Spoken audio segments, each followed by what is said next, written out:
फिर हमारा main character Hong से कहता है कि तुम्हारे चेहरे को देखने के बाद मुझे ऐसा लग रहा है कि तुम मेरे डिसाइपल नहीं बनना चाहते। ये सुनने के बाद जो होंगे वो काफी ज्यादा डर जाता और अपने मन में कहता है कि ये मेरे मास्टर बनने के लायक नहीं है, लेकिन अभी के लिए मैं इसके साथ लड़ाई नहीं कर सकता, इसीलिए मुझे चालाकी से काम करना होगा। मैं पहले इसका डिसाइपल बनते हुए मेरे पूरी पावर को रिकवर करूंगा, फिर इसे बताऊंगा कि आखिर मैं कौन हूँ। इतना कहने के बाद जो होंगे वह हमारे मेन कैरेक्टर के सामने घुटने पर बैठते उसका डिसाइपल बनने के लिए मान जाता है और साथ ही में वह हमारे मेन कैरेक्टर के ऊपर गुस्सा करते हुए अपने मन में कहता है कि इसने मुझे अपने घुटनों पर नीचे बिठाया है, इसका बदला मैं एक दिन इससे जरूर ही लूंगा। फिर हमारा मेन कैरेक्टर होंग को खड़ा करते हुए उसे कहता है कि अब से मैं तुम्हें लिटिल होंग कहूंगा। ये सुनने के बाद जो होंगे काफी ज्यादा गुस्सा हो जाता है, लेकिन वो अपने गुस्से को बाहर ना निकालते हुए हमारे मेन कैरेक्टर से कहता है कि ठीक है मास्टर, आप मुझे कुछ भी कह सकते हैं और ये जो आदमी मेरे साथ इतनी ज्यादा काइंडनेस दिखा रहा है वो बिल्कुल ही सच्ची नहीं है, लेकिन जितना ज्यादा मैं स्ट्रगल करूंगा उतना ही ज्यादा मैं स्ट्रॉन्गर बनता जाऊंगा। अगर मैं इतनी आसानी से स्ट्रॉन्ग बनूंगा तो उसमें इतना भी ज्यादा मजा नहीं आएगा। और जैसे होंग हमारे मेन कैरेक्टर का डिसाइपल बन जाता है, वैसे ही जो सिस्टम में वह हमारे मेन कैरेक्टर से कहता है कि होस्ट ने एक डिसाइपल को रिक्रूट किया है, इसीलिए आपको रिवॉर्ड में ऑटो कल्टीवेशन दी जाती है। और इसी के साथ में हमारे मेन कैरेक्टर को बरियल हेवन कॉफिन मिलता है, जिसके के अंदर 108 सील होते हैं। जैसे जैसे हमारा मेन कैरेक्टर हर एक सील को अनलॉक करता जाएगा वैसे वैसे वो और भी ज्यादा स्ट्रॉन्गर बनता जाएगा। और अभी के लिए जो कॉफिन है वो स्पिरिट ग्रेड के 3rd ग्रेड पर है। फिर जो सिस्टम में हमें उस कॉफिन के बारे में बताता है कि इसके अंदर तुम हेवन और अर्थ की जितनी भी चीजें उसे उसके अंदर दफना सकते हो। और साथ ही में जो सिस्टम में वहाँ हमारे हंग के टैलेंट को डिटेक्ट करता है, उसे ये पता चल जाता है कि जो हंग है उसके पास फ्लेम यानी कि फायर बेस्ड कल्टीवेशन है, इसीलिए जो सिस्टम है वह हमारे मेन कैरेक्टर को फायर टाइप स्किल देता है, जिसका के नाम 3000 फ्लेम सूत्र होता है। फिर हमारा मेन कैरेक्टर हमसे कहता है कि जो डिवाइन स्किल्स होती है वो इंट्रोडक्शन, माइनर सक्सेस, फिर मेजर सक्सेस, फिर परफेक्शन और फिर ट्रांसेंडेंस लेवल की आती है। और हर एक स्टेज पर जब तुम जंप करोगे तब तुम्हारी जो पावर है 10 गुना या फिर 100 गुना बढ़ सकती है। और इसी के साथ में जो सिस्टम है वह हमारे मेन कैरेक्टर को फायर रूट ठीक करने और उसे और भी ज्यादा पावरफुल बनाने के लिए एक पिल भी देता है। सिस्टम के इतने सारे रिवॉर्ड देखने के बाद हमारा जो मेन कैरेक्टर है काफी ज्यादा खुश हो जाता है और खुश होते हुए अपने मन में कहता है कि दूसरी दुनिया से इस दुनिया में ट्रांसमाइग्रेट होने वाले इस नोबेल को इस तरह की चीजें मिलना आम बात होनी चाहिए। हमारा मेन कैरेक्टर सिस्टम के रिवॉर्ड को देखने के बाद काफी ज्यादा खुश होता है, लेकिन जो होंगे उसे लगने लगता है कि जो हमारा मेन कैरेक्टर है उतने ज्यादा जीनियस आदमी को अपना डिसाइपल बनाने की वजह से खुश है। फिर हमारा मेन कैरेक्टर होंग की तरफ देखते हुए उसे कहता है कि होंग, तुम्हें क्या सच में ऐसा लगता है कि मैं तुम्हारा मास्टर बनने के लायक नहीं हूँ? ये सुनने के बाद जो होंगे काफी ज्यादा डर जाते हैं, उसे कहता है कि नहीं नहीं नहीं मास्टर, ऐसी कोई बात नहीं है। ये सुनने के बाद हमारा जो मेन कैरेक्टर है वो सिस्टम ने दी हुई इस टेक्निक की किताब को बाहर निकालते हुए हमारे होंग से कहता है कि मुझे तुम्हारे सामने अपने आप को प्रूव करना है, इसीलिए मैं टेक्निक तुम्हें देना चाहता हूँ। ये सुनने के बाद जो होंगे वह हमारे मेन कैरेक्टर से कहता है कि आपका बहुत बहुत शुक्रिया। और साथ ही में वो अपने मन में कहता है कि मैं भी देखना चाहता हूँ कि इस जैसी जगह पर रहने वाले पागल इंसान आखिर मुझे किस तरह की टेक्निक दे सकता है। इतना कहने के बाद जो होंगे वह हमारे मेन कैरेक्टर के पास से उस टेक्निक की किताब को लेते हुए उसे एनालाइज करने लगता है और जब वो उसे किताब को पूरी तरह से एनालाइज करता है तो उसका रिएक्शन कुछ इस तरह का होता है।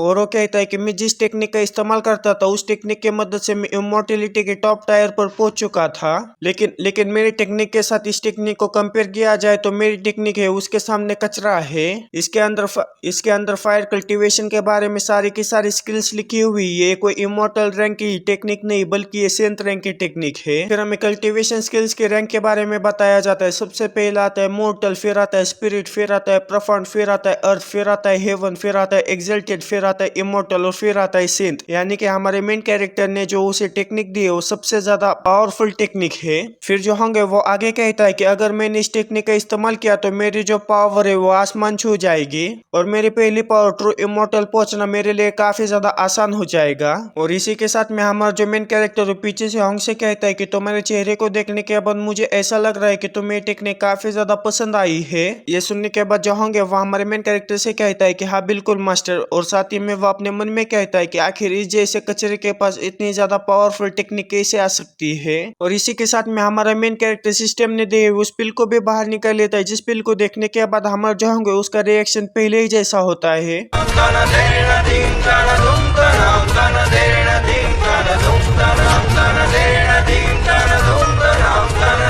और कहता है कि तो फायर ओरिजिन पिल है। फिर जो होंग है वो हमारे मेन कैरेक्टर के हाथों से उस पिल को लेते हुए हमारे मेन कैरेक्टर से कहता है कि मास्टर क्या ये पिल मेरे लिए है। और साथ ही में वो अपने मन में कहता है कि जो कोई भी कल्टीवेटर फायर बेस्ड टेक्निक का इस्तेमाल करता है उसके लिए ये जो पिल है वो हेवनली एलिक्सर की तरह है। ये जो पिल है वो तुम्हारे कल्टीवेशन को काफी ज्यादा बूस्ट करेगी, यहाँ तक कि जो इमोर्टल्स है वो इस पिल के लिए लड़ाई पर उतर आएंगे।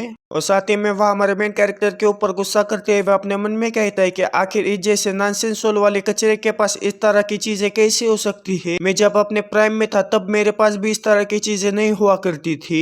और हंग को अपनी तरफ इस तरह से देखता हुआ देखकर हमारा मेन कैरेक्टर हंग से कहता है कि क्या तुम्हें मैंने दिए हुए चीजों के ऊपर कुछ डाउट है। ये सुनने के बाद जो हंग है वह हमारे मेन कैरेक्टर से कहती है कि नहीं नहीं मास्टर, मैं इसे कैसे कह सकता हूँ, आपने जो कुछ भी दिया है मैं उसे एक्सेप्ट करता हूँ। और साथ ही में वो अपने मन में कहता है कि ऐसा लगता है कि इस पागल को ये नहीं पता है कि आखिर उसने मुझे किस तरह की चीजें दी है। और बार बार हमारे हंग को इस तरह के एक्सप्रेशन देता हुआ देखकर हमारा मेन कैरेक्टर अपने मन में कहता है कि ऐसा लग रहा है कि मैं किसी सास बहू का सीरियल देख रहा हूँ, जहाँ पर ये जो हंग है वो बहू का किरदार निभा रहा है और बार बार इस तरह के एक्सप्रेशन दिए जा रहा है। इतना सोचने के बाद हमारा मेन कैरेक्टर हंग से कहता है कि तुम इस पिल को खा लो और यहीं पर बैठकर कल्टीवेशन करना शुरू करो, तब तक मैं यहाँ पर बैठकर तुम्हारी प्रोटेक्शन की जिम्मेदारी लेता हूँ। ये सुनने के बाद जो हंग है वहीं पर बैठकर उस पिल को खा लेता और कल्टीवेशन करना शुरू कर देता है। और देखते ही देखते हमारा जो हंग है वो नॉनसेंसुअल पर पहुंच जाता है, जिसे देखने के बाद हमारा मेन कैरेक्टर काफी ज्यादा खुश हो जाता है। और जैसे हमारा हंग नॉनसेंसुअल पर पहुंच जाता है वैसे वो अपने मन में कहता है कि सेंट्रल डोमेन तुम बस मेरा इंतजार करो, मैं जल्दी तुम्हारे पास आऊंगा और तुम्हें पूरी तरह से डिस्ट्रॉय कर दूंगा। फिर हंग का कल्टीवेशन खत्म हो जाने के बाद जो हमारा मेन कैरेक्टर है वो हंग से कहता है कि ये अच्छी बात है कि तुम नॉनसेंसुअल पर पहुंच चुके हो, चलो अब हम सेट में वापस चलते हैं। फिर वहां से सीन चेंज होकर में प्रोफाउंड हेवन सेट के अंदर का सीन दिखाया जाता है, जहाँ पर जितने भी डिसाइपल्स होते हैं वो सिर्फ हमारे मेन कैरेक्टर की बातें कर रहे होते हैं और चारों तरफ हमारे मेन कैरेक्टर की सिर्फ तारीफें ही तारीफें हो रही होती है। तभी वहां पर हमारा मेन कैरेक्टर पहुंच जाता है, जिसे देखने के बाद वहां पर के डिसाइपल्स काफी ज्यादा खुश हो जाते हैं। लेकिन इसी के साथ में हमारे मेन कैरेक्टर के बाजू में जो होंगे उसे देखने के बाद वहां पर के डिसाइपल्स को ये लगने लगता है कि जो होंगे वो लड़की जिसके वजह से वो हमारे हंग की तरफ देखते हुए काफी ज्यादा शर्माने लगते और कहने लगते हैं कि इतनी ज्यादा हॉट है। लेकिन तभी वहां पर हमारे जो सेट के लीडर्स और जितने भी पिक मास्टर है वो पहुंच जाते हैं। और हमारे हंग को देखने के बाद जो सेट लीडर है वह हमारे मेन कैरेक्टर से कहते हैं कि आखिर ये कौन है। ये सुनने के बाद जो हमारा मेन कैरेक्टर है वो हंग को उनको इंट्रोडक्शन देते हुए उनसे कहते हैं कि ये जो है वो मेरा डिसाइपल है, जो कि मुझे कचरे में पड़ा हुआ मिला था और मैंने उसे उठाकर अपना डिसाइपल बना लिया। ये सुनने के बाद जो लीडर है काफी ज्यादा हैरान हो जाता है और जो लड़के वाले पिक मास्टर है काफी ज्यादा शर्माते हुए कहते हैं कि आखिर ये कैसे हो सकता है, आखिर एक लड़के हमारे मेन कैरेक्टर की डिसाइपल कैसे बन सकती है। सुनने के बाद जो होंगे काफी ज्यादा गुस्सा हो जाता और काफी तेजी के साथ उस लड़की पिक मास्टर के पास आते हुए अपने ऑरा को रिलीज करने लगता और काफी ज्यादा गुस्से में उससे कहता है कि मैं एक मर्द हूँ। हमारे होंग के ऑरा को देखने के बाद जो पिक मास्टर काफी ज्यादा डर जाते और कहती है कि तो नॉनसेंसुअल लेवल पर है। लेकिन तभी पीछे से हमारा मेन कैरेक्टर आते हुए होंग के सर के ऊपर एक टपली बजाते हुए उसे कहता है कि वो मेरी सीनियर सिस्टर है, इसीलिए तुम उसे इस तरह से बात नहीं कर सकती, जल्दी से उसे माफी मांगो। ये सुनने के बाद जो होंगे वो काफी तेजी के साथ झुकते हुए उसे कहता है कि मुझे माफ कर देना, मेरे बस जबान फिसल गई थी, आइंदा से मेरे से ऐसी गलती नहीं होगी। होंग का अच्छी तरह से इंट्रोडक्शन हो जाने के बाद हमारा मेन कैरेक्टर लीडर से कहता है कि जो कि होंग का इंट्रोडक्शन हो चुका है तो मैं इसे मिस्टी पिक पर लेकर जाना चाहता हूँ। इतना कहने के बाद हमारा मेन कैरेक्टर काफी तेजी के साथ होंग को लेकर वहां से चला जाता है। हमारे मेन कैरेक्टर के जाने के बाद जो लीडर है वो कहता है कि जो जूनियर ब्रदर है उसने तो अपने लिए एक नॉनसेंसुअल वाला डिसाइपल ढूंढ लिया है। ये सुनने के बाद जो लेडी पिक मास्टर होती है वो कहती है कि जो जूनियर ब्रदर है वो हमारे ऊपर बॉम्ब के ऊपर बॉम्ब गिराता जा रहा है। फिर वहां से सीन चेंज होकर में मिस्टी पिक का सीन दिखाया जाता है, जहाँ पर हमारा मेन कैरेक्टर होंग को लेकर आया होता है। लेकिन मिस्टी पिक की हालत देखने के बाद जो होंग है वो पूरा सदमे में जा चुका होता है, क्योंकि उसकी हालत इतनी भी अच्छी नहीं होती। हर जगह से जो मिस्टी पिक के घर है वो टूटे फूटे होते हैं, जिसे देखने के बाद जो होंग है वो पूरा सदमे में जा चुका होता है और वो अपने मन में कहता है कि क्या सच में मैं यहाँ पर रहने वाला हूँ। फिर हमारा मेन कैरेक्टर होंग से कहता है कि एक बात जरूर याद रखना, जो कमजोर लोग होते हैं वही आसपास की चीजों की शिकायत फाइट करते हैं, जो स्ट्रांग लोग होते हैं वो एडजस्ट करते हैं। और जहाँ तक बात रही कल्टिवेटर्स की, उन लोगों को इस तरह की चीजें मायने नहीं रखती और ये थोड़ा सा गंदा है, इसे तुम जरूर साफ करना। इतना कहने के बाद हमारा मेन कैरेक्टर वहां से चला जाता है। हमारे मेन कैरेक्टर के जाने के बाद जो हमारा होंगे वो हमारे मेन कैरेक्टर के ऊपर गुस्सा करते हुए उससे कहता है कि ए जुन, तुम सिर्फ इंतजार करो, मैं इसका जरूर ही तुमसे बदला लूंगा। फिर हमें हेवन सेट के अंदर का सीन दिखाया जाता है, जहाँ पर एक एल्डर ने उसी एल्डर मुंह की टैबलेट को अपने हाथ में पकड़ा होता है और टैबलेट टूट चुकी होती है, क्योंकि जो एल्डर मुंह है वो मारा जा चुका होता है। इस एल्डर का नाम एल्डर जियांग होता है और ये वही एल्डर होता है जिसने कि वाइन सेट के लीडर का जो बेटा है उसे अपना पर्सनल डिसाइपल बनाया होता है। फिर जो वाइन सेट के लीडर का बेटा है वो एल्डर जियांग से कहता है कि मास्टर मुझे माफ कर देना, मैंने ही गड़बड़ कर दी, क्योंकि मैंने ही एल्डर मुंह को एक पिल को लेकर जाने के लिए उसे मेरे पिताजी को देने के लिए कहा था। एल्डर मुंह की मौत ने मुझे काफी ज्यादा चिंतित किया है। मुझे ऐसा लगता है कि मेरे फादर का जो सेक्ट है वो काफी बड़ी मुसीबत में है। मुझे जाकर खुद ही वहां पर चेक करना होगा कि आखिर वहां पर क्या हुआ है। ये सुनने के बाद जो एल्डर जियांग है वो उससे कहता है कि क्या तुम्हें पता है कि मैंने तुम्हें अपना डिसाइपल क्यों बनाया है। ये सुनने के बाद जो लीडर का बेटा है वो जियांग से कहता है कि इसलिए क्योंकि मेरे पास इमोर्टल सन बॉडी है और इसका मतलब ये है कि मेरे पास इमोर्टल बनने का एक चांस है। ये सुनने के बाद जो एल्डर जियांग है उस लीडर के बेटे से कहता है कि उसी के साथ में मैंने तुम्हारे अंदर एक एम्बिशन देखा था। सत्ता के भूखे लोग इस तरह की छोटी छोटी बातों से पीछे नहीं हटते और जो ट्रू इनहेरिटेंस कंपटीशन है वो जल्दी आने वाला है, इसी के लिए तुम्हें प्रिपरेशन करनी होगी। अगर तुमने डिसाइपल्स को हराते हुए टॉप स्पॉट को हासिल किया तो तुम्हें जो सेक्ट है और भी ज्यादा रिसोर्सेज देंगे, जो कि तुम्हारे लिए काफी ज्यादा अच्छा होगा। ये सुनने के बाद लीडर का बेटा जियांग से कहता है कि मास्टर लेकिन, ये सुनने के बाद जो जियांग है उसे कहता है कि लेकिन कुछ नहीं, वाइन सेट कुछ भी नहीं है, लेकिन मैं तुम्हारे लिए वहां पर किसी को चेक करने के लिए भेज दूंगा।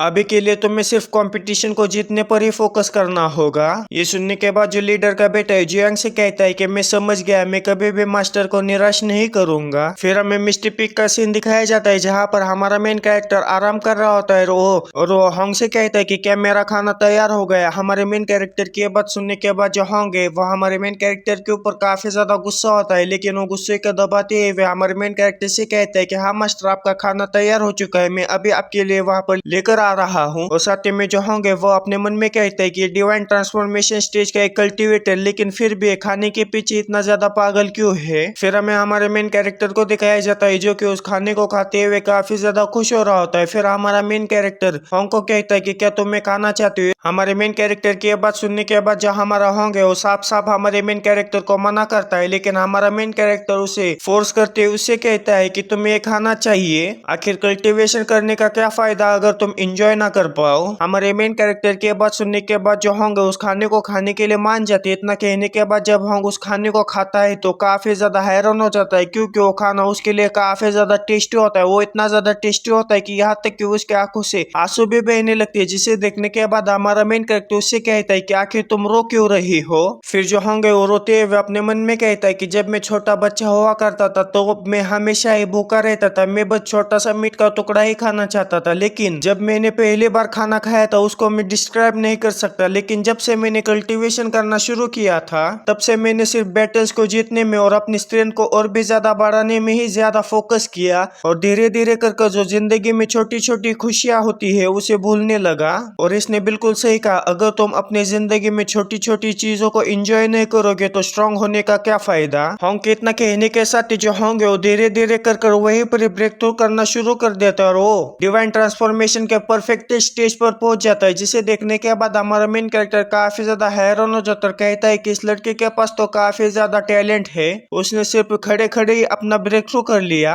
और अपने आप का ब्रेक थ्रू होता है वह देख कर जो होंगे वो भी काफी ज्यादा हैरान हो रहा होता है। फिर हमारा मेन कैरेक्टर होंग से कहता है कि तुम डिवाइन ट्रांसफॉर्मेशन पर पहुंच चुके हो, तुम्हें बहुत बहुत बधाई हो, मैं तुम्हारे लिए काफी ज्यादा खुश हूँ क्योंकि तुम मेरे लेवल तक पहुंच चुके हो।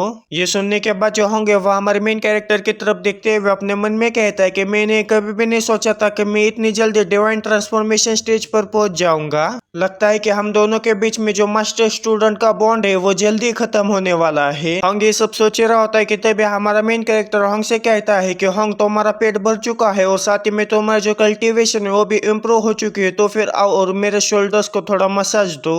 हमारे मेन कैरेक्टर को इस तरह से ऑर्डर देता हुआ देखकर जो होंगे वो काफी ज्यादा गुस्सा हो जाता है और अपने मन में कहता है कि आखिर तुम्हारी हिम्मत कैसी हुई मुझे इस तरह से ऑर्डर देने की, जबकि मैं डिवाइन ट्रांसफॉर्मेशन स्टेज पर पहुंच चुका हूँ। लगता है कि तुम्हें सबक सिखाना ही होगा। इतना कहने के बाद जो होंगे वह हमारे मेन कैरेक्टर के ऊपर हमला करने के लिए उसकी तरफ बढ़ जाता है। वो हमला हमारे मेन कैरेक्टर को लगने से पहले वहां पर एक डिसाइपल आते हैं। वह हमारे मेन कैरेक्टर से कहता है कि पिक लॉर्ड ए जो सेक्ट मास्टर है उन्होंने डिस्कशन रूम में आपको बुलाया है। ये सुनने के बाद हमारा मेन कैरेक्टर कहता है कि क्या एक और टास्क, लेकिन पहले वाला टास्क कंप्लीट हुए सिर्फ एक ही दिन हुआ है। हमारे मेन कैरेक्टर को मारने का इतना ज्यादा बढ़िया मौका अपने हाथ से जाता हुआ देखकर जो होंगे वो काफी ज्यादा गुस्सा हो चुका होता है, लेकिन वो अपने मन में कहता है कि जाने दो, इस बार मुझे मौका नहीं मिला, लेकिन जो ए है उसका जो डिफेंस है वो काफी ज्यादा कमजोर है, इसीलिए मुझे इसे मारने में कई सारे चांसेस मिलते रहेंगे। फिर हमें हमारे मेन कैरेक्टर को दिखाया जाता है जो कि डिस्कशन हॉल की तरफ निकल जाता है और जाते वक्त हमारे होंग से कहता है कि होंग तुम्हारा जो टेक्निक है वो काफी ज्यादा अच्छी है, मैं अभी के लिए बाहर जा रहा हूँ, लेकिन जैसे मैं बाहर से वापस आऊंगा तब तुम मेरे पैर दबाना। सुनने के बाद होंग हमारे मेन कैरेक्टर के ऊपर काफी ज्यादा गुस्सा हो जाता है, उसके ऊपर चिल्लाते उससे कहता है कि तुम मुझे एक सर्वेंट की तरह ट्रीट कर रहे हो,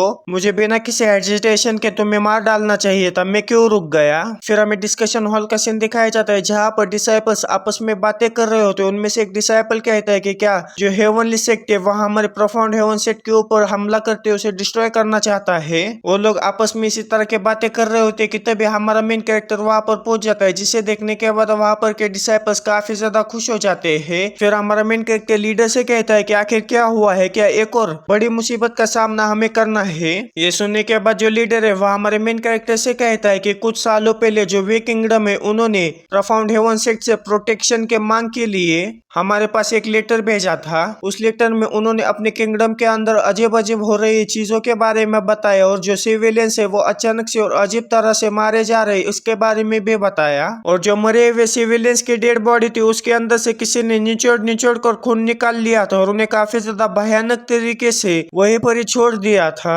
वे किंगडम के अंदर इस तरह के इंसिडेंट्स और भी ज्यादा खराब होती जा रही है, यहाँ तक कि जो पूरी की पूरी सिटी थी वो भी वे किंगडम के अंदर इस तरह की इंसिडेंट्स और भी ज्यादा बदतर होती जा रही है। यहाँ तक कि जो सिटीज है और उनके अंदर जितने भी लोग थे वो सारे के सारे मारे जा रहे और वो पूरी तरह से एक भूतिया सिटी के अंदर कन्वर्ट होता जा रहा है। हमने ऐसे सोचा कि इसके अंदर डीमन इन्वॉल्व है, इसीलिए मैंने कुछ डिसाइपल्स का ग्रुप वहां पर इन्वेस्टिगेट करने के लिए भेजा था, लेकिन उनमें से एक भी डिसाइपल वापस नहीं आया। और आज सुबह भी वी किंगडम की तरफ से एक और लेटर आया जिसके के अंदर यह बताया गया था कि जो क्राइसिस है वो नेबरिंग स्टेट के अंदर भी फैल रहा है। अगर ये क्राइसिस इसी तरह से फैलता गया तो ये चारों तरफ केओस मचा देगा और ये फ्यूचर में हमारे सेट के अंदर जो डिसाइपल्स रिक्रूट करने वाले उसके एबिलिटी के ऊपर काफी ज्यादा इम्पैक्ट डालेगा। ये सुनने के बाद हमारा मेन कैरेक्टर लीडर से कहता है कि क्या इतने ज्यादा भयानक है, लेकिन इसके पीछे जो कल्प्रिट है क्या उसे किसी ने भी नहीं देखा।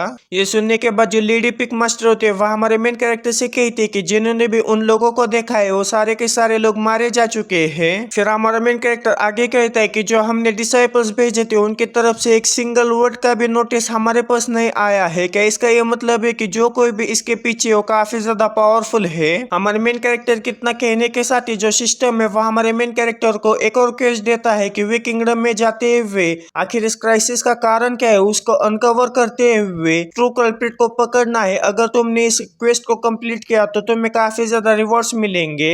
हमारे सिस्टम की टाइमिंग देखने के बाद हमारा मेन कैरेक्टर सिस्टम की काफी ज्यादा तारीफें करने लगता है। हमारे मेन कैरेक्टर को तारीफ करता हुआ देखकर हमारा जो सिस्टम है वो भी काफी ज्यादा शर्माने लगता है। फिर हमारा मेन कैरेक्टर लीडर से कहता है कि अब मुझे सब कुछ समझ आ गया है, ये जो क्राइसिस शुरू हुई थी वी किंगडम से शुरू हुई थी। इसका ये मतलब है कि जो इस क्राइसिस का रूट यानी कि इस क्राइसिस की वजह है वो वी किंगडम में ही होगी, इसलिए मैं खुद जाकर वहां पर इन्वेस्टिगेट करूंगा। इतना कहने के बाद हमारा मेन कैरेक्टर काफी तेजी के साथ वहां से चला जाता है। हमारे मेन कैरेक्टर के वहां से जाने के बाद जो स्वॉर्ड पिक मास्टर है वो कहता है कि क्या हमारा मेन कैरेक्टर इस चीज को संभाल पाएगा। ये सुनने के बाद जो लेडी वाली पिक मास्टर होती है उससे कहती कि तुम चिंता मत करो, काफी आसानी से उसे संभाल लेगा। फिर जो सेक्ट लीडर है वो वहां पर आए हुए सारे डिसाइपल से कहता है कि जाओ जो अपनी कल्टीवेशन के ऊपर ध्यान दो। फिर हमें हमारे मेन कैरेक्टर और होंग को दिखाया जाता है जो कि वी किंगडम की तरफ जा रहे होते। जाते वक्त जो हमारा होंग है वो अपने मन में कहता है कि आखिर इसको क्या हुआ है। अचानक से उस डिस्कशन हॉल से बाहर आने के बाद ये काफी तेजी के साथ वी किंगडम की तरफ जा रहा है। जाने दो, किसी भी तरह से मुझे एक मौका ढूंढना होगा, इसे जान से मारना होगा।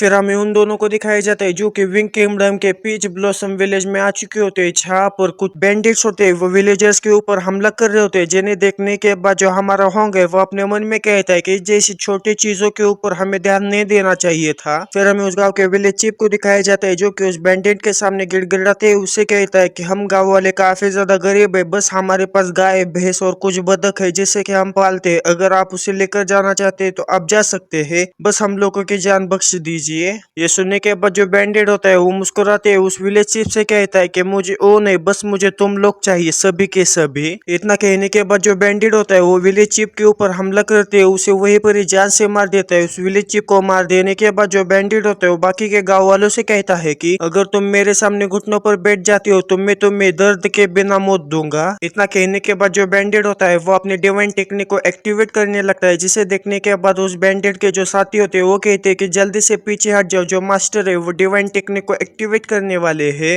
फिर हमें उस बैंडेड को दिखाया जाता है जो कि अपने टेक्निक को एक्टिवेट करने के बाद उस विलेज में जितने भी लोग हैं उनके ब्लड को सक करने लगते हैं, यानी कि उनके ब्लड को उनके बॉडी के अंदर से बाहर निकलते हुए अपने अंदर एब्जॉर्ब करने लगता है। जिसे देखने के बाद जो होंग होता है वो कहता है कि ये तो डार्क आर्ट है। जिसे सुनने के बाद हमारा मेन कैरेक्टर होंग से कहता है कि क्या तुम इस टेक्निक को पहचानते हो, लेकिन हमारा होंग अपने मन में कहता है कि ये टेक्निक तो सेंट्रल रीजन में रहने वाले आदमी की है जिसे कि मैं पहचानता था, लेकिन सेंट्रल रीजन के अंदर जितने भी सेक्ट्स थे उन्होंने एक दूसरे के साथ हाथ मिलाते हुए उसे तो खत्म कर दिया था। इतना सोचने के बाद जो हमारा होंग होता है वो एक अजीब सा चेहरा बनाते हुए हमारे मेन कैरेक्टर से कहता है कि नहीं नहीं, मैं बिल्कुल भी इस टेक्निक को नहीं जानता, बस मुझे काफी ज्यादा डरावनी लग रही है। होंग को इस तरह से बात करता हुआ देखकर हमारा मेन कैरेक्टर उससे कहता है कि आखिर तुम्हें क्या हुआ, आखिर तुम मुझसे इस तरह से बात कैसे कर रहे हो। फिर होंग अपने मन में कहता है कि अगर ये टेक्निक उसे आदमी की है और वो आदमी अभी तक जिंदा है तो ये जो हमारी जर्नी होने वाली वो इतनी भी आसान नहीं होने वाली। फिर हमें उन विलेजर्स को दिखाया जाता है जो कि जोर जोर से चिल्लाते हुए उस बैंडेड से कह रहे होते हैं कि प्लीज हमें मत मारो, प्लीज हमें जिंदा छोड़ दो। फिर हमें उस बैंडेड को दिखाया जाता है जो कि अभी भी उनके बॉडी के अंदर से ब्लड एब्जॉर्ब कर रहा होता है, कितने भी उसके पीछे से हमारा मेन कैरेक्टर आते हैं, उसके कंधे पर हाथ रखते हैं और उससे कहता है कि अब बस बहुत हो गया तुम्हारा, तुम जो कुछ भी कर रहे हो उसे बंद कर दो। हमारे मेन कैरेक्टर को अपने पीछे देखने के बाद जो बैंडेड है वो जल्दी से अपने हाथों में एनर्जी इकट्ठा करते हुए हमारे मेन कैरेक्टर के ऊपर हमला करने के लिए उसकी तरफ बढ़ जाता है। उसे अपने ऊपर हमला करता हुआ देखकर हमारा मेन कैरेक्टर अपनी फिंगर टेक्निक का इस्तेमाल करते हुए उसके हाथ को ही उसके बाजू से उखाड़ देता है, जिसे देखने के बाद वो जो बैंडेड है वो काफी ज्यादा हैरान हो जाता है। उसके हाथ को डिस्ट्रॉय करने के बाद हमारा मेन कैरेक्टर उस बैंडेड से कहता है कि मैं तुम्हें अभी नहीं मारूंगा, मुझे सबसे पहले तुम्हारे पास से कुछ जानकारी चाहिए। हमें उस बैंडेड को दिखाया जाता है उसका हाथ खो जाने की वजह से वो काफी ज्यादा दर्द में होता है और जोर जोर से चिल्ला रहा होता है।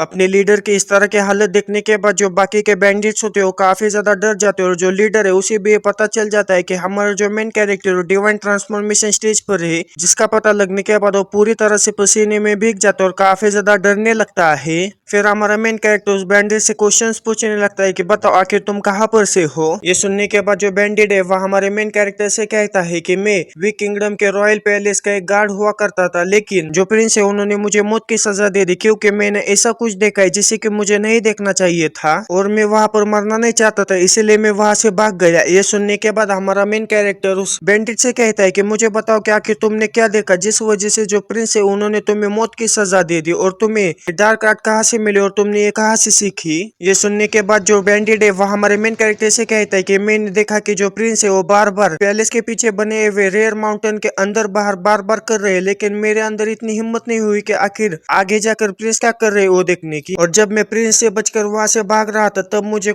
एक मिस्टीरियस ऑर्गेनाइजेशन मिली जिनके पास से मैंने इस डार्क आर्ट को सीखा है, लेकिन मैं उस ऑर्गेनाइजेशन के बारे में ज्यादा कुछ नहीं जानता। ये सुनने के बाद हमारा मेन कैरेक्टर उस बैंडेड से कहते हैं कि क्या उन लोगों ने इतनी आसानी से तुम्हें इतनी ज्यादा पावरफुल डार्क आर्ट दे दी, इसके बदले उन्होंने तुमसे कुछ पूछताछ भी नहीं की। ये सुनने के बाद जो बैंडेड है वो हमारे मेन कैरेक्टर से कहता है कि उन लोगों ने मुझसे बस ये कहा कि मैं इस टेक्निक का इस्तेमाल करते हुए जो लोग है उनका एसेंस और जो ब्लड है उसको एब्जॉर्ब करते हुए अपनी कल्टीवेशन को बढ़ाऊं, और मैंने भी मेरी जिंदगी बचाने के लिए उन्होंने जो कुछ भी मुझे करने के लिए कहा वो बिना कुछ सोचे समझे उनके इंस्ट्रक्शंस को फॉलो करता गया, और इसके अलावा मैं कुछ ज्यादा ज्यादा नहीं जानता। उस बैंडेड की सारी बातें सुनने के बाद हमारा मेन कैरेक्टर होंग से कहता है कि वे किंगडम के अंदर जो भी क्राइसिस आई उस क्राइसिस की पूछी मुझे ऐसा लगता है किसी ऑर्गेनाइजेशन का हाथ है। ये सुनने के बाद जो होंग है वो अपने मन में कहता है कि ये जो मेथड है उसी आदमी की है, आखिर वो जिंदा कैसे और वो इस जैसे जगह पर क्या कर रहा है। फिर जो हमारा मेन कैरेक्टर है होंग से कहता है कि अब हमें आगे क्या करना चाहिए। ये सुनने के बाद जो होंग है वो हमारे मेन कैरेक्टर से कहती है कि मुझे भी नहीं पता, और साथ ही में वो अपने मन में कहती है कि वी किंगडम के ऊपर जो क्लैमिटी आई है अगर ये उसका काम है तो अकेला एजुलियन जो कि डिवाइन ट्रांसफॉर्मेशन स्टेज पर है वो उसे रोकने के लिए काफी नहीं होगा। क्या वी किंगडम एजुलियन के फाइनल डेस्टिनेशन हो सकती है। हमारे होंग का कहने का यह मतलब है कि हमारा विजन अकेले ही उस आदमी से नहीं निपट सकता, जिसके वजह से हमारा जो मेन कैरेक्टर उस आदमी के हाथों से काफी आसानी से मारा जाएगा, जिसके वजह से जो होंग है वो कह रहा होता है कि जो वी किंगडम है वह हमारे मेन कैरेक्टर के फाइनल डेस्टिनेशन होगी, क्योंकि हमारा मेन कैरेक्टर वही पर ही मारा जाएगा। फिर हमारा मेन कैरेक्टर अपने हाथों में एनर्जी इकट्ठा करते उस बैंडिट से कहता है कि चलो मुझे दिखाओ कि आखिर तुम क्या क्या छुपा रहे हो। इतना कहने के बाद जो हमारा मेन कैरेक्टर है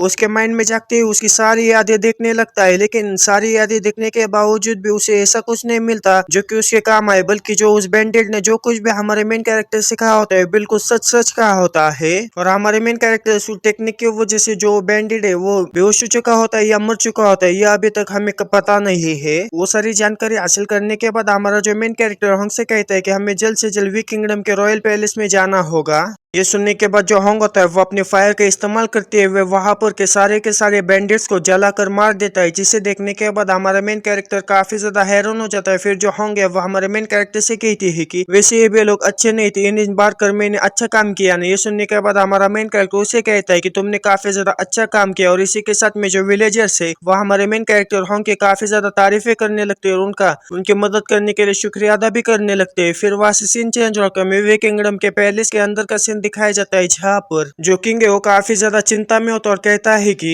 पिछले कुछ सालों से इस क्राइसिस के वजह से मेरे किंगडम के अंदर से 30% पॉपुलेशन कम हो चुकी है। अगर एक क्लैमिटी ऐसी ही चलती रही तो मेरा जो किंगडम है पूरी तरह से डिस्ट्रॉय हो जाएगा। मुझे आश्चर्य है कि क्या प्रोफाउंड हेवन सेक्ट हमें इस क्लैमिटी से बचा पाएगा या नहीं। लेकिन तभी वहां पर कोई तो फादर फादर कहकर आने लगता है। हमें दिखाया जाता है कि एक छोटी बच्ची होती है जो कि किंग से कहती है कि फादर मैंने 2 इमोर्टल्स को तलवार पर उड़ते हुए यहाँ पर आते हुए देखा है। ये सुनने के बाद जो किंग है वो काफी ज्यादा खुश हो जाता है और कहता है कि लगता है कि जो प्रोफाउंड हेवन सेक्ट है उसके कुछ इमोर्टल्स यहाँ पर आए हैं। मिनिस्टर चलो चलते और उन्हें ग्रीट कर यहाँ पर लेकर आते हैं। फिर हमें हमारे मेन कैरेक्टर को दिखाया जाता है जो कि काफी ज्यादा बैडस तरीके से वहां पर एंट्री ले लेता है। एंट्री लेने के बाद हमारा मेन कैरेक्टर होंग से कहता है कि होंग तुम्हें क्या लगता है कि मुझे इस तरह की एंट्री लेनी चाहिए या नहीं। ये सुनने के बाद जो होंग है वह हमारे मेन कैरेक्टर से कहती है कि मास्टर आप काफी ज्यादा होशियार है, आपको ये पता होना चाहिए कि आपको इस तरह की एंट्री लेनी चाहिए या नहीं, इसमें मैं कुछ भी नहीं बोल सकता। और साथ ही में वो अपने मन में कहता है कि तुम सिर्फ इस पब्लिक का अटेंशन अपनी तरफ अट्रैक्ट करने के लिए कर रहे हो। चलो देखते हैं कि आखिर तुम उस कैलेमिटी का सामना कैसे करते हो। जब तुम उसका सामना नहीं कर पाओगे और तुम काफी ज्यादा बड़ी मुसीबत में होगे तो तुम मेरे सामने भीख मांगते हुए अपनी मदद के लिए मत कहना। वो ये सब बातें कर ही रहे होते कि तभी वहां पर वो किंग आ जाता है जो कि हमारे मेन कैरेक्टर को देखने के बाद उसे कहता है कि आपका बहुत बहुत स्वागत है इमोर्टल मास्टर। किंग को वहां पर देखने के बाद हमारा मेन कैरेक्टर काफी ज्यादा एटीट्यूड में उसे कहता है कि मैं प्रोफाउंड इमोर्टल 6 यहाँ पर आया हूँ, अब तो मैं चिंता करने की कोई भी जरूरत नहीं है। यहाँ पर जो कुछ भी हो रहा है उसको मैं जरूरी सुलझा दूंगा, अब तो मैं डर डर के जीने की जरूरत नहीं है।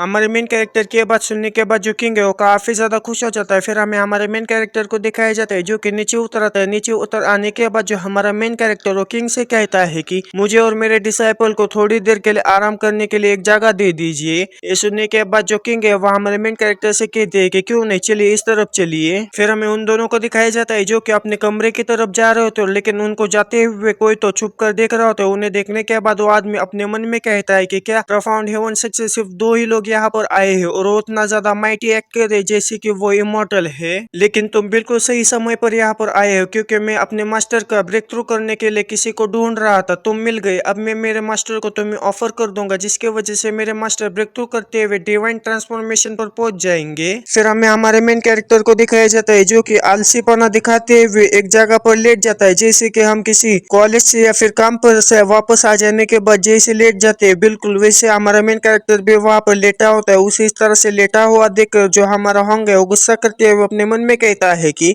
थोड़ी देर पहले काफी ज्यादा प्रॉपर जेंटलमैन लग रहा था, लेकिन अभी के लिए देखो ये कितना ज्यादा आलसी और घटिया किस्म का आदमी। आखिर ये नॉनसेंस सोल स्टेज तक कल्टीवेट कैसे कर पाया? लेकिन ये सब कुछ मैटर नहीं करता, मैं जल्दी उसे कल्टीवेशन में सरपास करते हुए उसे अपने पैरों के नीचे रोन दूंगा। और हमें हमारे मेन कैरेक्टर को दिखाया जाता है जो कि होंग की तरफ देखते हुए मुस्कुरा रहा होता है और मुस्कुराते हुए अपने मन में कहता है कि लिटिल होंग, तुम जो छोटी छोटी अपने दिमाग में स्कीम्स बनाती रहते हो ना, वो जल्दी तुम पीछे हटा लोगे।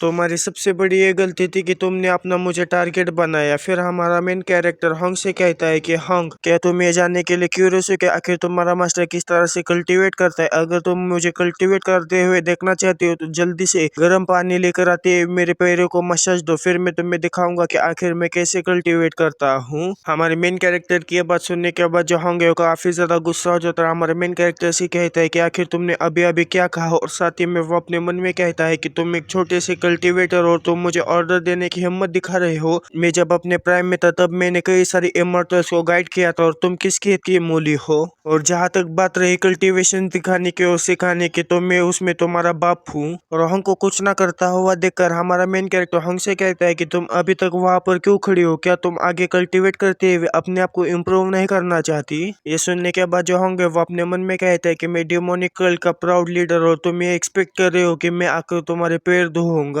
हमारा होंगे सब सोच रहा होता है कि तभी बाहर से हमारे मेन कैरेक्टर को कोई आवाज लगाती है। उसे कहता है कि इमोर्टल, मेरे पास आपसे बात करने के लिए एक अर्जेंट मैटर है। ये सुनने के बाद हमारा मेन कैरेक्टर और होंग दोनों ही हैरान हो जाते हैं। फिर हमारा मेन कैरेक्टर कहता है कि आखिर तुम कौन हो? ये सुनने के बाद जो दरवाजे का बाहर का आदमी है वह हमारे मेन कैरेक्टर से कहता है कि मेरा नाम जाओ हैंगे और मैं वे किंगडम का क्राउन प्रिंस हूँ। ये सुनने के बाद हमारा मेन कैरेक्टर उससे कहता है कि अच्छा तो तुम क्राउन प्रिंस हो, तो फिर आ जाओ अंदर और मुझे बताओ कि आखिर क्या मैटर है। ये सुनने के साथ ही जो क्राउन प्रिंस है वो अंदर आ जाता है। अंदर आ जाने के बाद जो वह हमारे मेन कैरेक्टर को दिखता है तो काफी ज्यादा चौंक जाता है और अपने मन में कहता है कि अच्छा तो ये वही है जिसने कि बैंडिट्स को पूरी तरह से डिस्ट्रॉय कर दिया था, लेकिन इसे देखने के बाद तो ऐसा नहीं लगता कि वो इतना ज्यादा पावरफुल होगा। इतना सोचने के बाद जो क्राउन प्रिंस है वह हमारे मेन कैरेक्टर के सामने घुटनों पर बैठ जाता है और हमारे मेन कैरेक्टर से कहता है कि एक ऐसा सीक्रेट है जिसे कि मेरे फादर आपको बताने की हिम्मत नहीं कर रहे। मुझे ऐसा लगता है कि हमारे पैलेस के पीछे जो रेयर माउंटेन है उसके अंदर से ही ये जो डिमोनिक एनर्जी या फिर जो डीमंस है वो निकल रहे हैं, ऐसा मुझे लग रहा है। मैंने एक रात में उस केव के अंदर कई सारे बैड डीमंस को जाता हुआ देखा है। रिसेंटली हमारे पैलेस के अंदर से मेट्स और जो यूंच होते हैं वो भी गायब होते जा रहे हैं। मुझे यकीन है कि ये दोनों चीजें एक दूसरे से कनेक्टेड है। और जैसा कि मैंने आपके बारे में सुना, आपके पास अनपैरेलल्ड एबिलिटीज है। आप ही है जो कि हमारे वे किंगडम के लोगों को बचा सकते हैं। आप जल्द से जल्द जाते हैं उस रेयर माउंटेन के अंदर जितने भी डीमंस है उन्हें पूरी तरह से डिस्ट्रॉय कर दीजिए। क्राउन प्रिंस की बात सुनने के बाद हमारा जो मेन कैरेक्टर अपने डिवाइन सेंस का इस्तेमाल करते उस पूरे माउंटेन को पूरी तरह से स्कैन कर लेता है। स्कैन करने के बावजूद भी उसे वहां पर ऐसी कोई चीज नहीं मिलती जिसके के बारे में हमारे मेन कैरेक्टर को परवाह करनी चाहिए। जिसे जानने के बाद जो हमारा मेन कैरेक्टर अपने मन में कहता है कि वो कितनी ज्यादा बेशर्मी से झूठ बोल रहा है, या तो कोई तो ऐसी चीज है जो कि काफी ज्यादा पावरफुल है और इसके जरिए मुझे चैलेंज करना चाहती है। सुनने के बाद हमारा मेन कैरेक्टर क्राउन प्रिंस से कहता है कि तो फिर चलो उस केव के अंदर चलते हैं, चलो देखते हैं क्या आखिर उस केव के अंदर कितने ज्यादा सीक्रेट छुपे हुए हैं। और साथ ही में वो अपने मन में कहता है कि चलो देखते हैं कि आखिर तुम किस तरह की चीजें अपने मन में सोचते हुए मुझे वहां पर लेकर जा रहे हो। हमारे मेन कैरेक्टर की बात सुनने के बाद जो क्राउन प्रिंस है वो काफी ज्यादा खुश हो जाता है और हमारे मेन कैरेक्टर से कहता है कि इमोर्टल, आपका बहुत बहुत शुक्रिया। आपकी मदद से हमारे वे किंगडम के ऊपर जो कोई भी खतरा आया है वो पूरी तरह से खत्म हो जाएगा। और साथ ही में हमें होंग को दिखाया जाता है जो कि अपने मन में कहता है कि इस क्राउन प्रिंस के आने की वजह से तुम बच चुके हो, लेकिन तुम चिंता मत करो, इसके बारे में हम अगली बार बात करेंगे। फिर हमें उन तीन लोगों को दिखाया जाता है जो कि उसी केव की तरफ जा रहे होते, लेकिन उन्हें जाते वक्त जो क्राउन प्रिंस उसकी छोटी बहन उसे देख लेती है, जिसे देखने के बाद जो छोटी बहन है काफी ज्यादा हैरान हो जाती है और कहती है कि ये तो मेरे बड़े भैया है।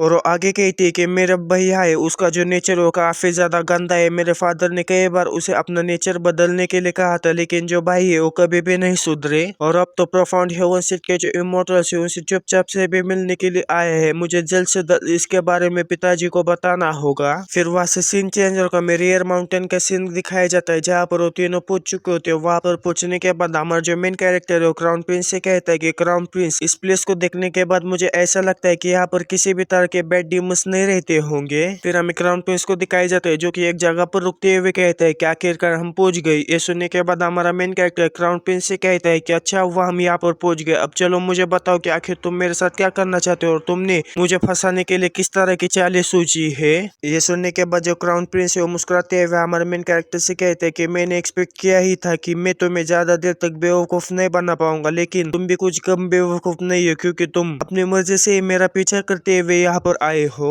आखिर तुम अपने एबिलिटीज पर कुछ ज्यादा ही भरोसा करती हो, इस बात से अनजान कि कोई ना कोई हमेशा ही तुमसे कई गुना ज्यादा स्ट्रॉन्गर होता है। और क्या तुम्हें सच में ऐसा लगता है कि तुम हमें रोक सकती हो? तुम सिर्फ एक प्रोफाउंड हेवन सेट के पिक मास्टर, तुम अपने आप को इमोर्टल मत समझो। इतना कहने के बाद वो वहां पर किसी तरह की चीज को तोड़ देता है। जैसे वो चीज टूट जाती है वहीं से वहां पर कई सारे लोग आने लगते हैं, जिन्हें देखने के बाद जो क्राउन प्रिंस है वो काफी ज्यादा खुश हो जाता है। वहां पर पहुंचने के साथ ही वहां पर जितने भी लोग आए होते वह हमारे मेन कैरेक्टर को और हमारे हॉन्ग को एक फॉर्मेशन के अंदर कैद कर लेते हैं। हमारे मेन कैरेक्टर और हॉन्ग को उस फॉर्मेशन के अंदर कैद करने के बाद हमें वहां पर ब्लड नाइटर सेट के एल्डर को दिखाया जाता है, जो कि नॉनसेंसुअल स्टेज पर होता है। वह हमारे मेन कैरेक्टर से कहता है कि ये जूलियन, प्रोफाउंड हेवन सेट के पिक मास्टर, हाल ही में तुमने अपने नाम को काफी ज्यादा बढ़ाया है। तुम एक छोटे से पिक मास्टर होने के बावजूद भी तुमने नॉनसेंसुअल स्टेज के डेमन किंग को मारा है, ये काफी ज्यादा अच्छी बात है। लेकिन ये तुम्हारे लिए काफी ज्यादा अफसोस की बात है, क्योंकि यहाँ पर मैंने जो फॉर्मेशन लगाया उसके अंदर अगर कोई डिवाइन ट्रांसफॉर्मेशन स्टेज का भी कल्टिवेटर फंस जाए तब भी वो वहां से बाहर नहीं निकल सकता। फिर जो क्राउन प्रिंस है उन लोगों से कहता है कि जल्दी से जाकर उसे पकड़ो, लेकिन ये बात याद रखना उसे ज्यादा मत पीटो, क्योंकि वह हमारे मास्टर के काफी ज्यादा काम आएगा। और जहाँ तक बात रही उस लड़की के, बस तुम उसकी कल्टिवेशन को पूरी तरह से डिस्ट्रॉय कर देना। फिर वो अपने ठरकियों की तरह जीभ बाहर निकालते हुए कहता है कि मैं अब उस लड़की का पूरी तरह से मजा लूटना चाहता हूँ। लड़के वाली बात सुनने के बाद जो हमारा होंगे काफी ज्यादा गुस्सा हो जाता है, काफी ज्यादा डरावने तरीके से क्राउन प्रिंस की तरफ देखते हुए उससे कहते कि तुमने मुझे अभी अभी क्या कहा। इतना कहने के बाद जो होंगे वो अपने फायर को रिलीज करने लगता है। अपने फायर को रिलीज करने के बाद वो क्राउन प्रिंस से कहता है कि इस मैटर के अंदर मैं बोलना नहीं चाहती थी, लेकिन तुमने अपनी लाइन को क्रॉस किया है। तुमने ऐसी चीज की इंसल्ट की जो कि मेरे लिए काफी ज्यादा प्रीशियस है। इतना कहने के बाद जो होंगे वो काफी आसानी से उस फॉर्मेशन को डिस्ट्रॉय कर देती है, जिसे देखने के बाद जो क्राउन प्रिंस है वो काफी ज्यादा हैरान हो जाता है और कहता है कि उसने इतने आसानी से उस फॉर्मेशन को डिस्ट्रॉय कर दिया। आखिर ये कैसे पॉसिबल है? आखिर ये बाइंडिंग फॉर्मेशन कैसे टूट सकता है? फिर जो ब्लड सेट का एल्डर है वो क्राउन प्रिंस से कहता है कि क्राउन प्रिंस, मैंने कभी भी एक्सपेक्ट नहीं किया था कि जो प्रोफाउंड हेवन सेट का मिस्ट्री पिक मास्टर है वो अपने साथ डिवाइन ट्रांसफॉर्मेशन स्टेज का डिसाइपल लेकर आएगा।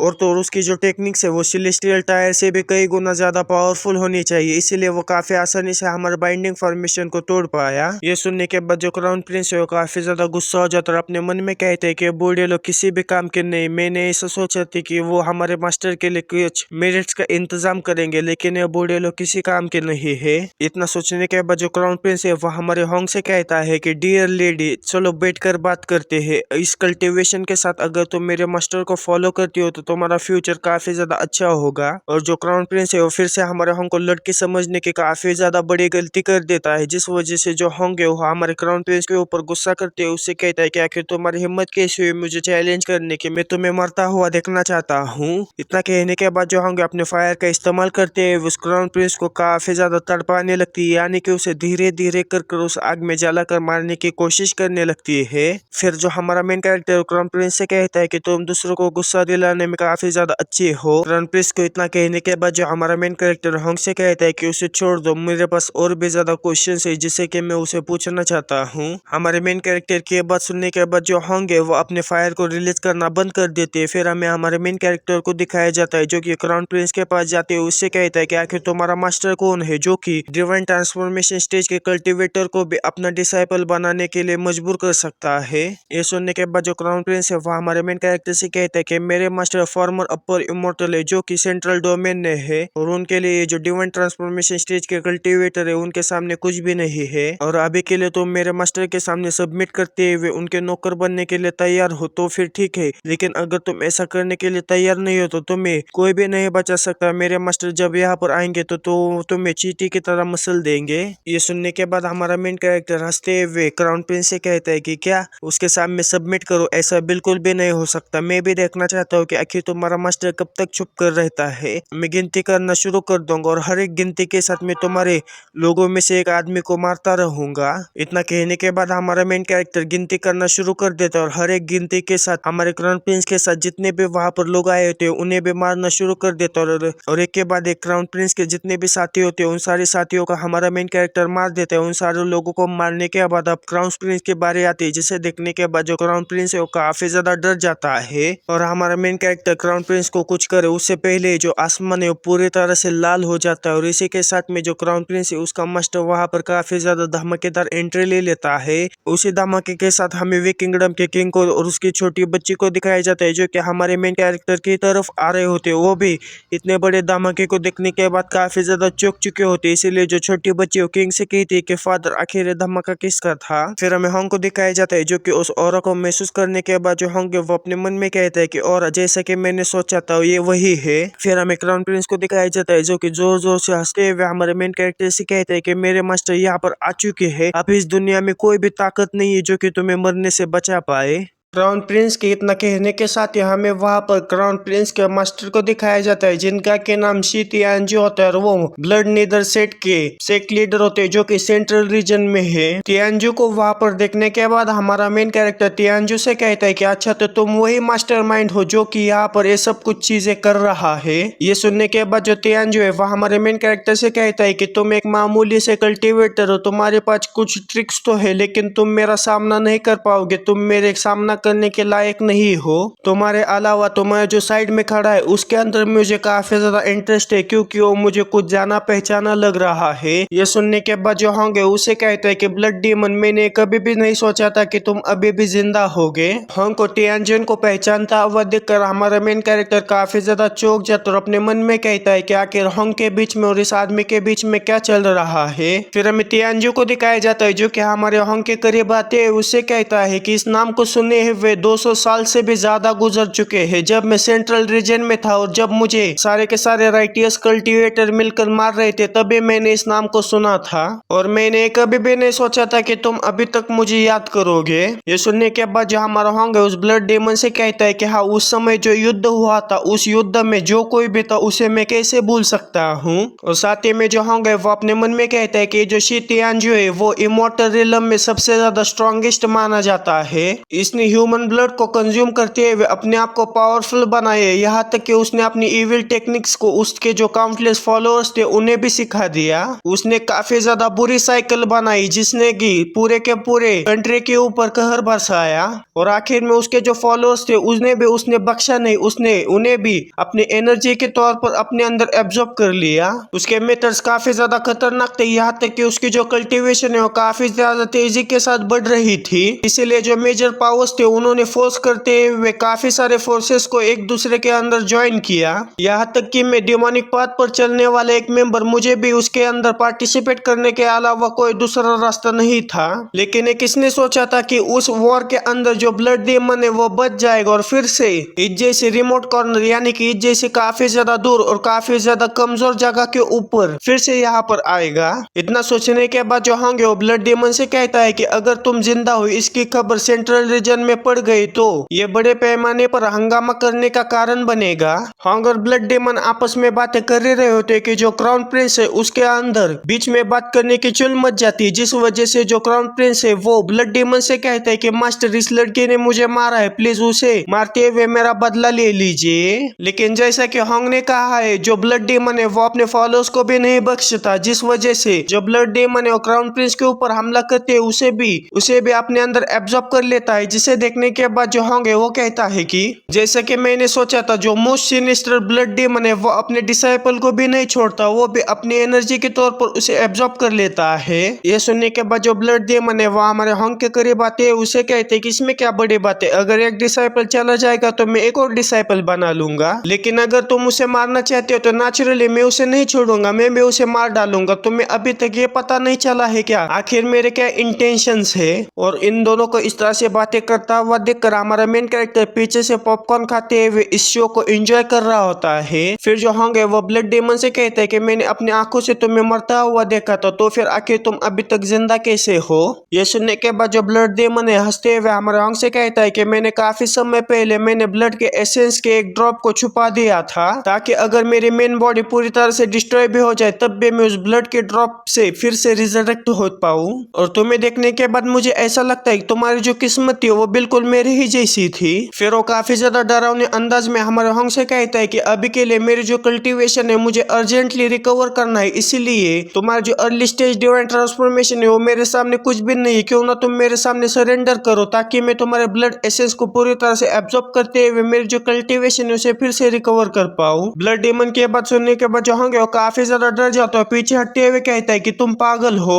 इतना कहने के बाद जो होंगे वो अपने ऑरा को रिलीज करते हुए उस ब्लड डेमन से कहते हैं कि क्या तुम सच में सोचते हो कि डिवाइन ट्रांसफॉर्मेशन स्टेज के पिक पर होने के बाद तुम मुझे काफी आसानी से हरा सकते हो। ये सुनने के बाद जो ब्लड डेमन है मुस्कुराते हुए होंग से कहते हैं कि तुम जितना ज्यादा स्ट्रगल करोगे मुझे उतना ही तुम्हें लेने में मजा आएगा। दूसरों के खिलाफ तुम इतने से कल्टीवेशन गैप के साथ तुम आसानी से उन्हें हरा सकते हो, लेकिन मेरे बात अलग है, तुम मुझे इतने से कल्टीवेशन गैप के साथ कभी भी नहीं हरा पाओगे। ये सुनने के बाद जो होंगे वो ब्लड डेमन से कहता है कि कोशिश करे बिना तुम्हें कैसा पता चलेगा कि मैं तुम्हें हरा पाऊंगा या नहीं। इतना कहने के बाद जो हमारा होंगे वो अपनी 5 सुप्रीम डिवाइन फ्लेम्स का इस्तेमाल करके उस ब्लड डेमन के ऊपर हमला कर देता है। उस डिवाइन फ्लेम्स को देखने के बाद जो ब्लड डेमन है वो भी काफी ज्यादा हैरान होते हुए कहता है कि आखिर ये सब क्या है, लेकिन उस हमले को अपनी तरफ आता हुआ देखकर जो ब्लड डेमन है वो भी अपनी ब्लड पाम्प का इस्तेमाल करते हुए उस हमले के ऊपर अपना हमला कर देता है। जब उन दोनों का हमला आपस में टकरा जाता है तो वहां पर काफी बड़ा धमाका हो जाता है, जिसे देखने के बाद जो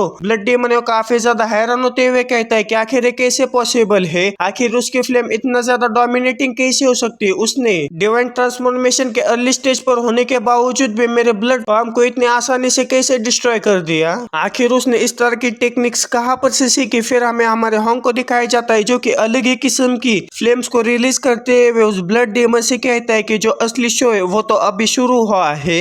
इतना कहने के बाद जो होंगे वो अपने फ्रोस्ट फायर फ्लेश का इस्तेमाल करते हुए उस ब्लड डेमन के ऊपर हमला कर देता है। होंग को अपनी तरफ उस हमले को करता हुआ देखकर जो वो ब्लड डेमन है वो भी अपने ब्लड स्पीयर का इस्तेमाल करते हुए हमारे होंग के ऊपर हमला कर देता है, लेकिन जो ब्लड डेमन का स्पीयर होता है वो जैसे हमारे होंग के फ्लेम के कांटेक्ट में आ जाता है वैसे वो जमने लगता है। उसे इस तरह से जमता हुआ देखकर जो वो ब्लड डेमन है वो काफी ज्यादा हैरान हो जाता है, कहता है कि आखिर किस तरह के फायर है। लेकिन तभी देखते ही देखते जो ब्लड डेमन है वो भी हमारे होंग के उस फायर के चपेटे में आ जाता है और वो भी जमने लगता है। लेकिन ब्लड डेमन भी कहा किसी से कम तो पीछे हटते हुए जल्दी से अपने ऑरा को इस्तेमाल करते हुए जो हमारे होंग की बर्फ होती है उसे काफी आसानी से डिस्ट्रॉय कर देता है। उस बर्फ को डिस्ट्रॉय करने के बाद जो ब्लड डेमन है वो हमारे होंग से कहता है कि जैसा कि मैंने तुम्हारे बारे में सोचा था, तुम काफी ज्यादा पावरफुल हो। क्या तुम्हें सेंट्रल रीजन से निकाल देने के बाद तुम्हें किसी तरह की एक्स्ट्राऑर्डिनरी अपॉर्चुनिटी मिली थी, या फिर तुम्हें कोई ग्रेट मास्टर या फिर मेंटर मिला था जिसके वजह से तुम इतने ज्यादा पावरफुल बन चुके हो।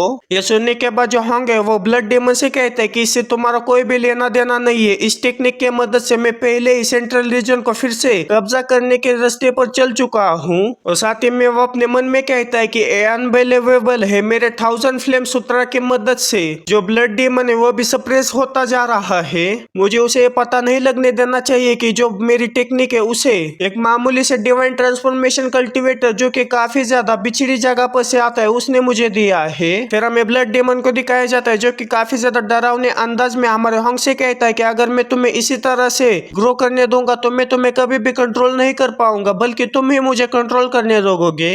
इसीलिए अब तुम्हारा अंत करना जरूरी है। अब समय आ चुका है कि मैं तुम्हें अपनी इमोर्टल ब्लड बॉडी की असली पावर दिखाऊं। हूँ। इतना कहने के बाद जो ब्लड डेमन है वो वीक किंगडम के आसपास के जितने भी विलेज के विलेजर्स है उनके अंदर से उनका ब्लड एसेंस को एब्जॉर्ब करने लगता है और अपने पावर को काफी ज्यादा बढ़ाने लगता है, जिसे देखने के बाद जो हमारा मेन कैरेक्टर हॉन्ग से कहता है कि टाइम पास बहुत हो गया, जल्दी से उसे खत्म करो। ये बात सुनने के बाद जो हॉन्ग है वो हमारे मेन कैरेक्टर से कहते हैं कि आखिर तुम्हारी हिम्मत कैसी हुई मुझे कमांड देने की। फिर जो हॉन्ग है वो कहती है कि आखिर ये सब यहाँ पर क्या हो गया, मैं तो ये चाहती थी कि जो ये जूलिन है वो ब्लड डेमन के साथ लड़ाई करे और ब्लड डेमन से काफी ज्यादा पिटने के बाद वो मेरे पास आते हुए गिड़गिड़ा कर मुझे उसकी मदद करने के लिए भीख मांगे और मैं काफी ज्यादा दयावान बनते हुए उसकी मदद करूं। लेकिन अभी की सिचुएशन को देखते हुए ऐसा लगता है कि मैं अपनी सेफ्टी की भी गारंटी नहीं दे सकता। फिर जो हॉन्ग है वो ब्लड डेमन की तरफ देखते हुए कहती है कि ऐसा नहीं हो सकता, वो तो बॉडी इंटीग्रेशन रिलम में पहुंच चुका है। और हमें ब्लड डेमन को दिखाया जाता है जो कि बॉडी इंटीग्रेशन रिलम में जाने के बाद काफी ज्यादा पावरफुल बन चुका होता है।